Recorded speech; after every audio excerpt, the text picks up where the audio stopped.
I truly believe people who don't have a lot of stuff to do are just bored. And that's why they're broke. Because when you are bored, it is honestly tough to do anything. And that might sound counterintuitive because the more free time you have, the easier it is to do the things you know you're supposed to do. But it's actually the opposite.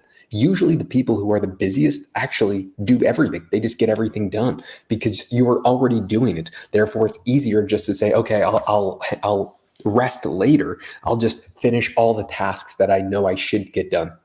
And it's a really weird phenomenon that the people who do the most by a vast margin. And I'm saying this from experience because I used to be someone who just wouldn't really do anything. I just kind of wasted my days around doing nothing of substance at all, even though I knew that I should have been doing something better. And the busier I get, the more I continue to do more. And it's very weird. If I start waking up at 6 and I'm working from 6 to 12 and I'm doing things I need to get done, then I usually just say, all right, let me work from 12 to 4. And then let me go to the gym. And then let me come home. And then let me work from 4 to 10. And then it's, oh, shoot, I don't have time to rest, or I don't have time to hang out. I don't have time to be bored like I usually do. I'm going to go straight to bed and do it over. Whereas on the weekends, if I'm not doing anything, if I don't have stuff I need to get done, then I just find myself slouching along and getting nothing of substance done. Today, I got more done than I did in the past 3 days of the weekend, Saturday, Sunday, Friday. I got more done today than I did in those 3 days combined. Why is that? Why, in my brain, is it the more I do, the more I want to do? It's like a positive self-feedback loop, but it's also the other way around. The more bored you are, the less you do, the more bored you're going to be and the less that you're going to do, at least from a personal standpoint. If I'm doing nothing, I want to continue to do nothing, even though I am bored and I don't want to be bored anymore. Why is that? I mean, genuinely, I would want to know from a neuroscience perspective why my brain does that. Because then I would want to hardwire to just always want to be doing activities that are furthering my best interest and pushing it towards a goal in the long run. Because I don't know. I have no conclusion. I just know that's the way my brain operates, and I would assume other people's brains operates that way as well. When you are laying down on the couch and you start watching a movie, and then you watch a show, and then you get a pizza, and then you do nothing, and then you're laying on the couch wondering why you're laying on the couch because you were bored, you usually don't start doing something from there. It's very, very rare. Usually to say my day is wasted, I'm just going to throw it in the hat. And at that point, sometimes it can only be 1 p.m. and you have the entire day ahead of you. Whereas other times, you wake up early and you start working, and then you just do everything that you knew that you were supposed to get done, just finished. So then, how do you stop being bored? For me, it's having things I need to get done. And honestly, it makes me want to take on another job for the weekends. So I have another full-time job that I just work Friday, Saturday, Sunday. Because I honestly am way happier and way more fulfilled and satisfied with myself when I'm working hard, even though that would just be me taking on another client.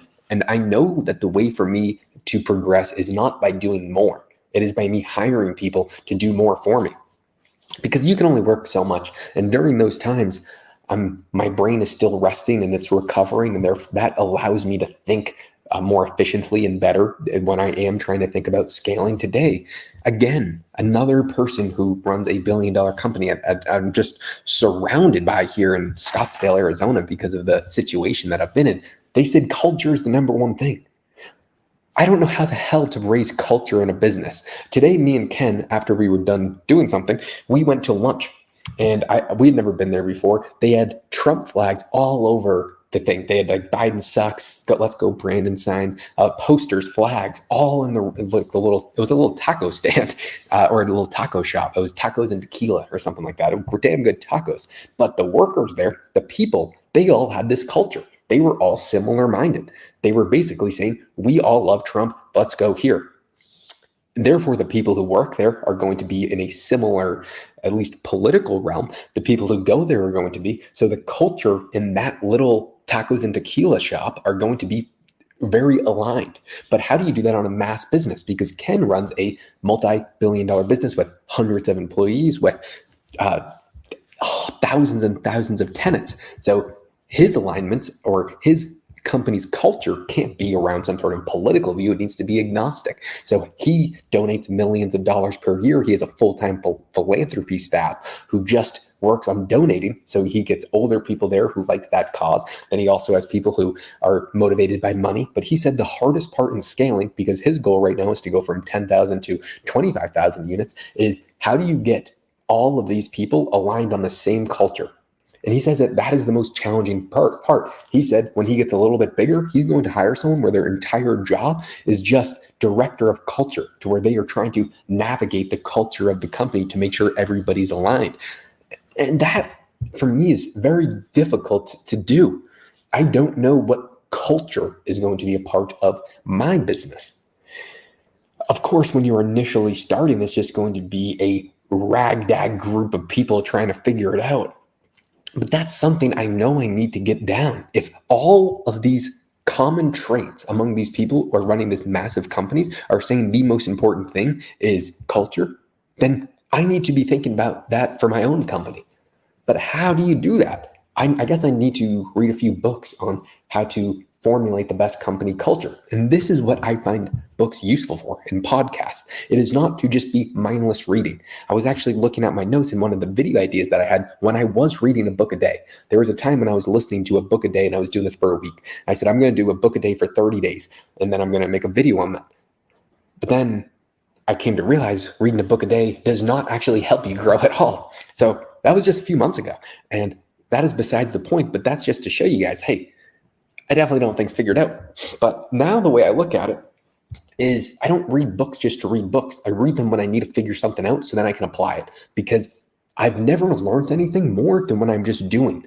That no matter how many lessons I've learned from these mega rich business owners, it's always by doing. That's how I learn. That's how everybody learns. Or we could all be super rich by just learning all day, but that isn't the case, obviously. But when there is something that I need to learn, like this culture, the last thing was funneling. I was the Russell Brunson stuff. How do you take someone from an organic view to a paying customer? I was literally balls deep in that, just looking, reading every single thing I could possibly get my hands on for a few weeks. And then I figured it out, and then I just applied. And now I know a whole lot more about it. Now, I guess what I need to do is culture. I don't even know where to start. So this is when I start looking up how to formulate a business culture on YouTube, best culture books, or best business culture books on YouTube. Then I'm going to download all of those on my Audible and finish them in the next week or two. Then I'm going to apply it. That's exactly what I'm going to do. That is how I'm formulating these ideas in my head. I just decided it, so I'm going to start doing that. Right when I stop this, that's exactly what I'm going to do. The first thing I want to figure out is, why is culture so important? Because personally, I don't even know. I genuinely don't know why having a good culture in a company is important. But I do know everybody that's successful does it. Therefore, it is important. And I think that's going to be a major benefit of the YouTube channel. It is very personable, because I'm just talking about what I do every single day. So when I really am ready to scale, I think hopefully it will be easier to find like-minded people to scale with. At least I hope so. And I don't know. I probably need to show some results here though, but thank you. And I'll see you on the next one.